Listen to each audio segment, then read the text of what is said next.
Laurence Olivier and Vivien Leigh had a magnificent and lovely love. But her relationship with Olivier started out as a complete miracle before becoming a living horror. She had a protracted battle with bipolar disorder. However, a terrible turning point occurred at the end of one episode when Ship of Fools was being filmed. In reality, Leigh was born Vivien Mary Hartley in Darjeeling, India, despite her later reputation as the epitome of Southern beauty. Her mother was of Irish, Indian, Parsi, and Armenian ancestry, while her father was Scottish. She was raised in a wealthy, loving, and culturally diverse home. When Vivien was 3 years old, she took the stage with her mother's theater group to perform the poem Little Bo Peep. It was a delightfully humorous experience that appeared to predict her future as an artist. Vivien was sent to study at the Sacred Heart Convent near London in England when he was 6 years old. There, she made friends with Maureen O'Sullivan, who would go on to become a well-known actress. During those years, Vivien had previously stated that she intended to pursue a career in music and acting. Her adolescent years were spent in a number of European nations, such as France and Italy, which shaped her elegant and refined demeanor and helped her become fluent in French and Italian. Determined to continue acting, Vivien returned to England in 1931 and enrolled at the Royal Academy of Dramatic Art, or RADA. But when she met Herbert Lee Holman, a lawyer 13 years her senior, her life quickly took a different turn. They got married in 1932 after falling madly in love. She gave birth to Suzanne, their first daughter, a year later. Vivien seems to be drawn away from her desire of the stage lights during this time due to family obligations. However, her love for acting never really faded. She continued to feel oddly drawn to the stage even after getting married and having a child. She first appeared in a very minor role in the film Things Are Looking Up after friends pushed her to try her hand at film. Her name wasn't even mentioned in the credits because the role was so small.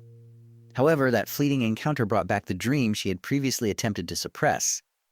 John Glidden, her agent, soon saw that Vivien Holman's name lacked the allure of a celebrity.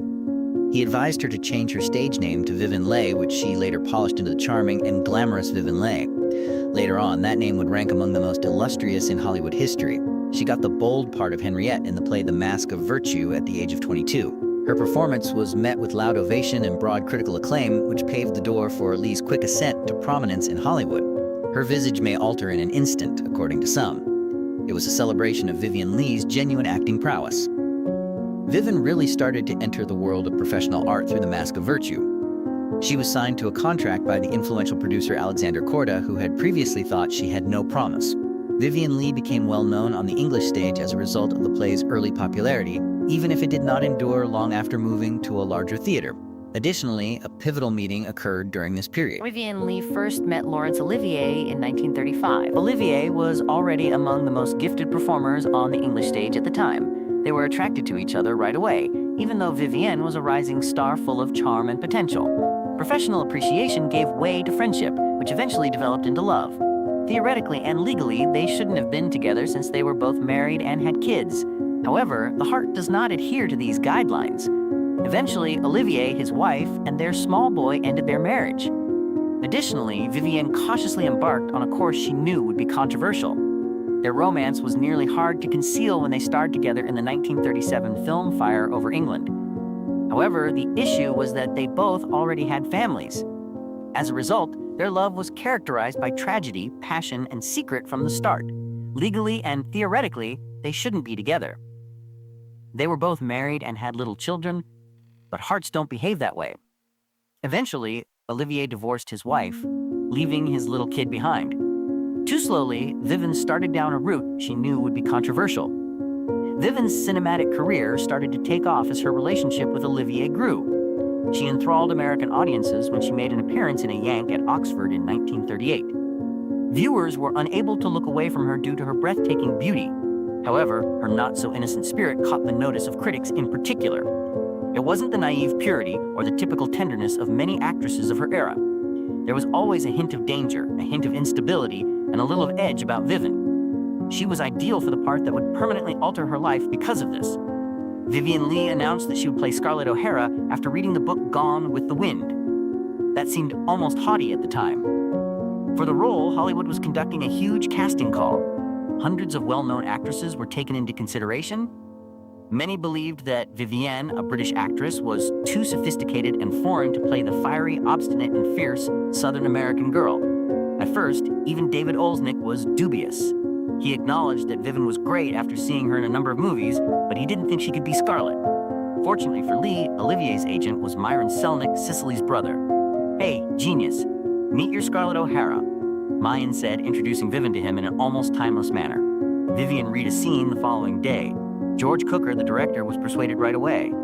He noticed something in her that others missed: wildness, a survival instinct, an alluring yet brutal charm. However, it was all Scarlett. Leigh soon secured the part that Hollywood was vying for, but it wasn't an easy victory. Gone with the Wind was a physically and psychologically taxing experience to film. Vivien had to work non-stop, often 7 days a week, filming late into the night on a demanding and ever-changing set. Victor Fleming succeeded director George Cukor, with whom Vivien often had disagreements.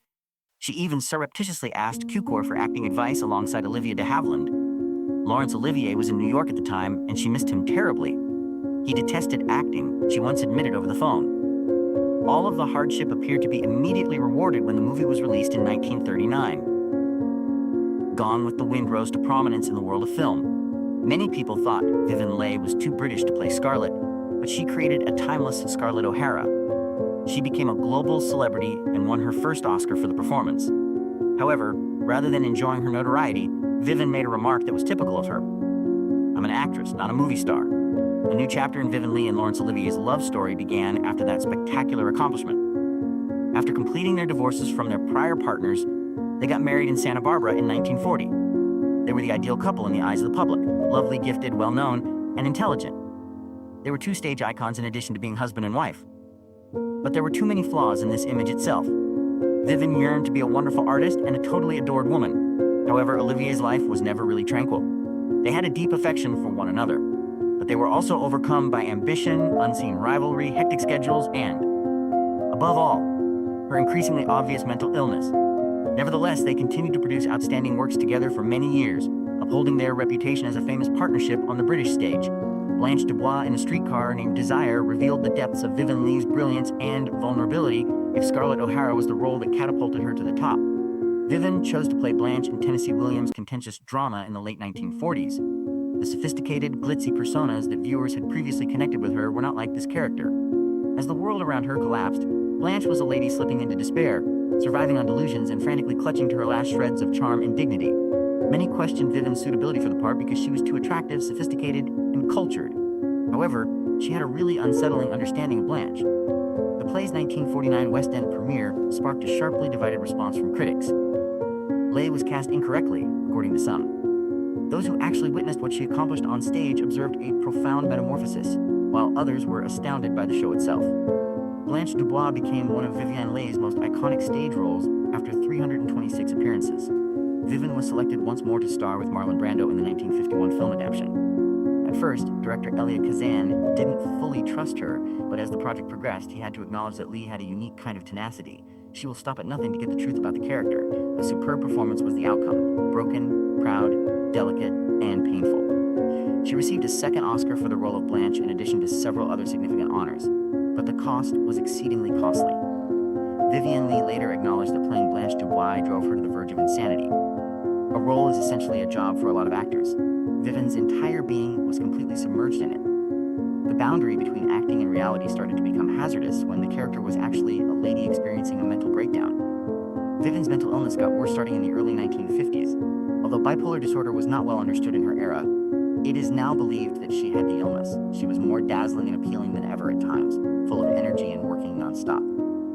But all of a sudden, she may experience panic attacks, deep depressions, and periods of total lack of control. She had to quit the picture Elephant Walk in Salon in 1953 due to a terrible nervous breakdown. In addition to harming her career, that incident made her seem erratic to many in the profession. Professional avoidance, sympathetic looks, and rumors started to surface. She was frequently perceived as unpredictable, challenging to work with, or insane rather than as a patient. This also caused her marriage to Laurence Olivier to fall apart. Despite his love for her, Olivier was worn out by her condition. Vivien had an intense love for him, but over time, that love was tainted by hurt, anxiety, jealousy, and despair. Married life was no longer a secure haven, even if they still performed together and experienced triumphant moments on stage.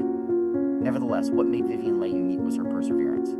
Despite recurrent illnesses, she worked through the 1950s and 1960s. She participated in big productions, played Shakespeare, traveled the world, and continued to produce outstanding artistic moments. In 1961, she had an appearance in The Roman Spring of Miss Stone, and in 1965, she starred in the final significant motion picture of her career, Ship of Fools. Those who collaborated with Vivien during this time recall both her extraordinary bravery and her frailty. Despite her weariness, she took center stage.